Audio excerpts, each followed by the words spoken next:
Penarikan 3 pejabat KPK untuk dikembalikan ke institusi awal, yakni Polri dan Kejaksaan, menuai polemik. Apa yang menjadi alasan utama KPK? Benarkah ada perbedaan pendapat dalam penanganan kasus? Kita membahasnya bersama Komisioner KPK periode 2015-2019, Saud Situmorang. Pak Saud Situmorang, selamat malam. Pak Saud, selamat malam. Halo, bisa mendengar malam. Saya dari studio? Selamat malam. Halo. Baik.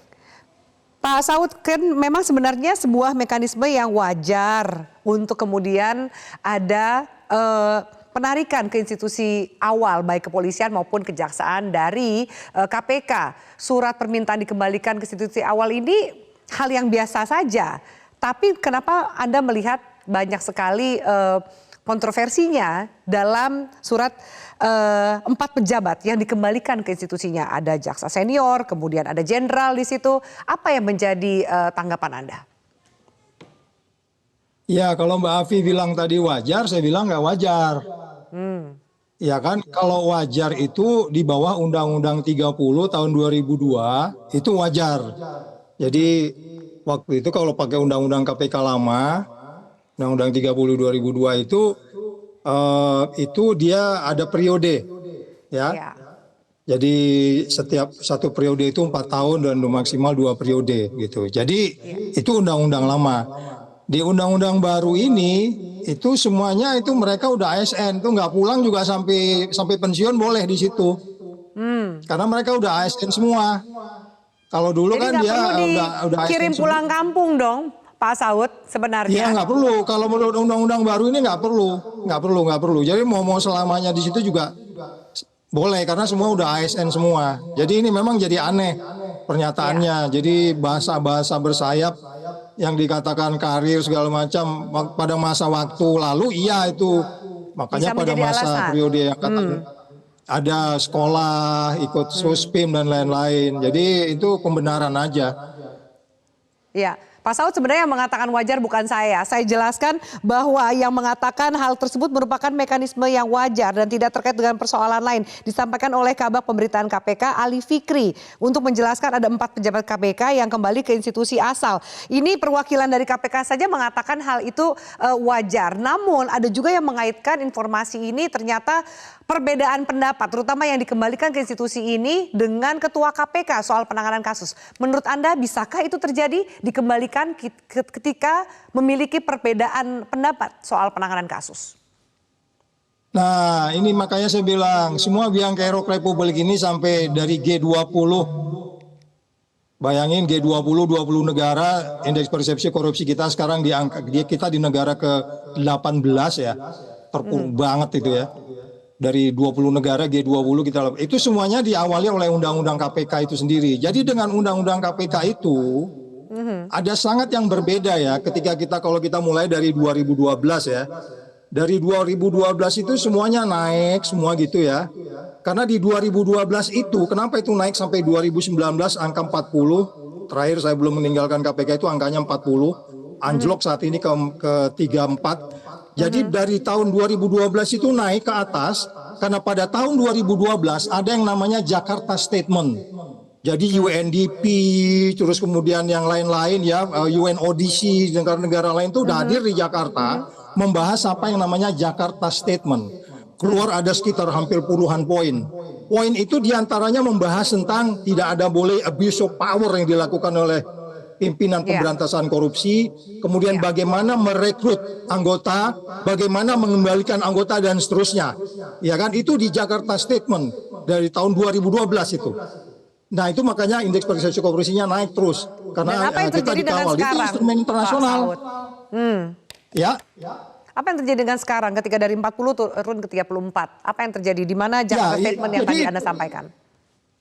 Ya, dengan adanya undang-undang baru itu Jakarta Statement itu nggak dianggap, ada abuse of power di KPK, which is itu udah diingatkan oleh Jakarta Statement tahun 2012 dan ini terlihat gitu ya kan. Kenapa akhirnya kita mendengar adanya ketidaksetujuan dan seterusnya. Nanti soon or later itu akan ketahuan bahwa sebenarnya yang bersangkutan pulang itu karena apa. Dan kenapa di publik sampai ada muncul berita seperti itu? Ya semuanya karena ada api ada asap kan gitu. Jadi sekali lagi Ya, Pak Saud, ketika Anda katakan ada api, ada asap, lalu kemudian banyak sekali pihak yang mempertanyakan mengapa tiba-tiba pejabat KPK ini dikirim pulang. Apakah berkaitan dengan sebuah kasus yang mungkin berkaitan juga dengan politik? Kita lanjutkan sesaat lagi, tetaplah bersama kami.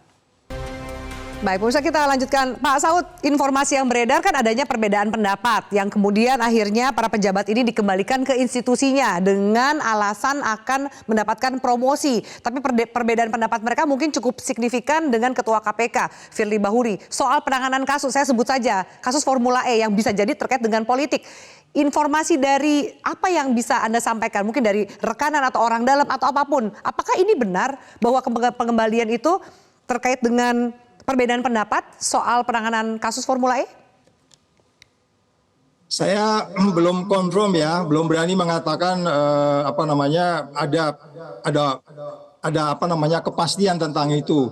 Tetapi berdasarkan indikasi-indikasi, kalau Mbak Afi nanya kalau skala 1 sampai 10, saya skala 8 percaya bahwa ada konflik of interest di sana dan abuse of power yang dikaitkan dengan kepulangan itu.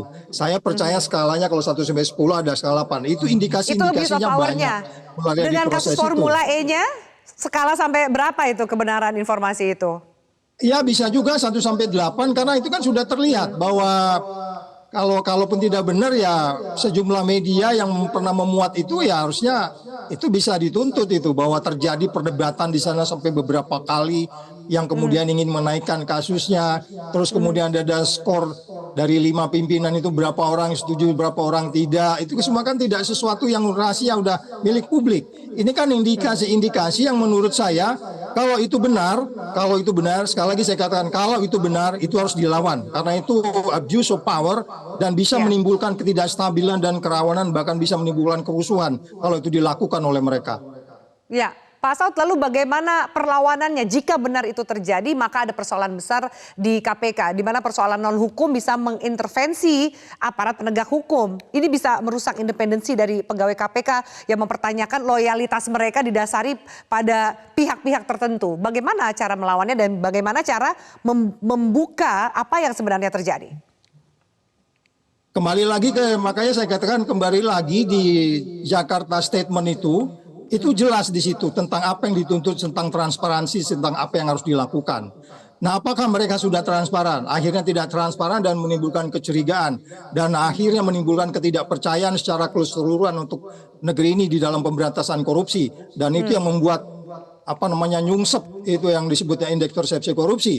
Jadi kalau ditanya apa yang harus dilakukan, mereka harus dicek and balance, mereka harus transparan, mereka harus terbuka dan kemudian publik harus mengawasi dan kita tidak bisa berharap banyak dari Dewan Pengawas saat ini karena mereka part of the problem. Jadi sekali lagi bagaimana ini bisa kita jaga agar mereka tetap tidak abuse of power, mereka tetap komit dengan Jakarta Statement 2012 dan komit untuk menaikkan indeks persepsi korupsi tahun depan. Kalau ini dilakukan bisa dibayangkan apa yang terjadi di negeri ini di dalam kaitan dengan kepercayaan kita memberantas perilaku jahat atau korupsi. Jadi sekali lagi bagaimana sebenarnya mereka nanti bisa menyelesaikan kalaupun ada terjadi perpindahan dan itu tidak menimbulkan kecurigaan. Itu menimbulkan kecurigaan karena memang undang-undangnya sudah beda. Itu yang saya katakan di depan tadi. Mereka sebenarnya untuk selamanya di KPK juga nggak ada masalah. Tapi kemudian tidak perlu ada tawaran promosi atau apapun. Itu normatif banget. Pak, terakhir bagaimana ini juga akan menjadi beban dengan orang-orang yang akan menggantikan posisi mereka. Jangan sampai kemudian tanda kutip belum bekerja sudah dianggap sebagai orang titipan atau dikhawatirkan tidak profesional. Bagaimana menurut tanggapan Anda? Ya, kembali lagi sekali kita katakan inilah kenapa undang-undang itu akhirnya menimbulkan chain reaction ya, rangkaian yang berterusan sehingga kemudian muncul mismanagement, abuse of power karena undang-undang itu sebelumnya sudah dibuat. Yang akhirnya kita mengatakan bahwa apapun yang terjadi di sana kalau sudah kondisinya begini publik akan tetap curiga. Kenapa transparansinya tidak dilakukan supaya kalau transparan tentu itu akan menimbulkan kecurigaan yang minimum. Sekali lagi kalau memang ini masih diupayakan terus seperti cara memanage sekarang ini menjadi sulit buat kita, buat negeri ini. Jadi apapun yang dilakukan itu akan menimbulkan kecurigaan-kecurigaan baru Karena memang indikasi-indikasinya itu cukup kuat bahwa terjadi abuse of power di sana dan politicking dan seterusnya. Dan kemudian tidak adanya transparansi dan pembenaran. Dan sayangnya lembaga-lembaga yang men-challenge KPK saat ini tidak mampu untuk kemudian berbuat agar mereka tetap perform di dalam melaksanakan penegakan hukum anti korupsi. Apakah itu DPR, apakah itu pemerintah, karena mereka bagian dari pemerintah. Sangat normatif-normatif.